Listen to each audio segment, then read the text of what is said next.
broad gauge and standard gauge, and just before it goes across the river to Port River, the broad and narrow gauge swap sides.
Train's now stopped.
This is the CBD of Adelaide.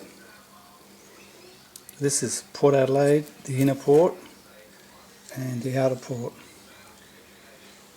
In 1856, the South Australian government was the first government in the British Empire to build railways. Up until then, all the railways were built by private companies, and they built two railway lines, one from Adelaide down to the inner port, and another line out towards Gawler to Smithfield, and a year later it went out to Gawler.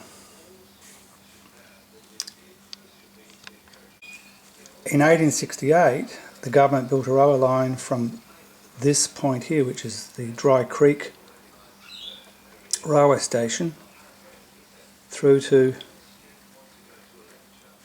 the Port Dock station, which was here. These are the current railway lines, and the orange colour is showing ART, the freight lines, and this track through here is dual gauge, can carry both standard gauge and broad gauge.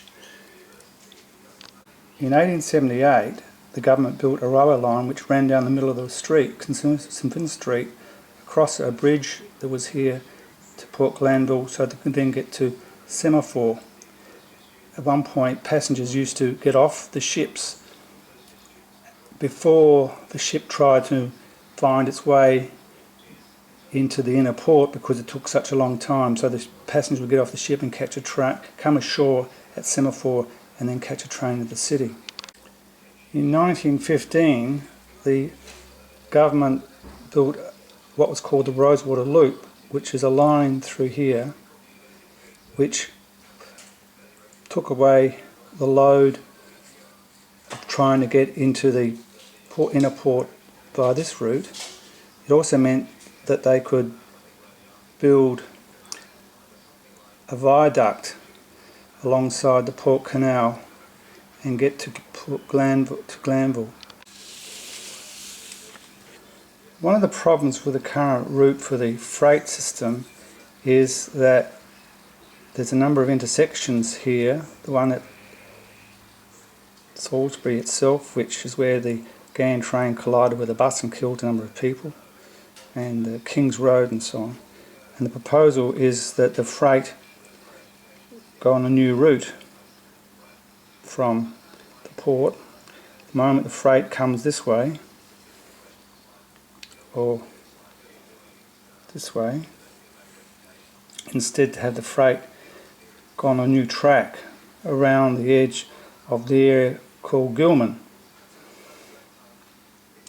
The advantage of this is that Gillman basically is intertidal. In other words, it's underwater at high tide, and this railway line would run on an embankment, which then create a seawall, so this area could be made dry. So this is one of the proposals of what's called the Northern Connector, going through here. And then at King Road, Bolivar, and compared to King's Road. So here's King's Road, and here's King Road. King Road, Bolivar, you have a triangle, so the trains could then go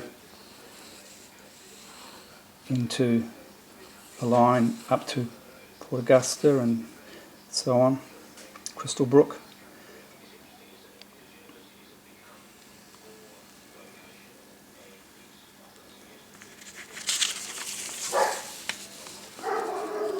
This shows the ARTC system, and this shows the port flat.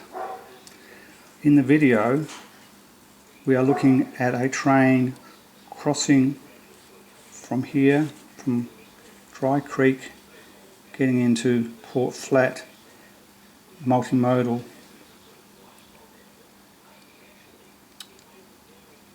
junction. If the Northern Connector was built, then the logic map shows that this line would be the new line, which could then go out to Bolivar which means all of the interactions with the city road traffic would be removed. This other line is the logic map, which shows that if the Adelaide bypass line was built from Murray Bridge, here's Murray Bridge, to Bolivar, then all of this section here would not be necessary for trains coming from Melbourne. The video is looking at this point here where train is coming from Dry Creek getting into the Port Flat.